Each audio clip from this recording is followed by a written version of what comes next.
Exactly what was done with the slaves is unclear. Some may have been marooned with the French crew of La Concorde, though it is also plausible that Teach recruited some of them as pirates who joined his crew.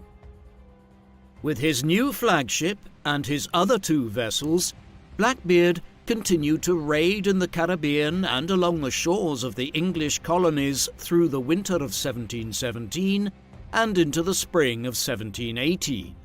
One of his most infamous prizes was the Great Allen, a large merchant ship which was seized near St. Vincent within days of the capture of the Queen Anne's Revenge.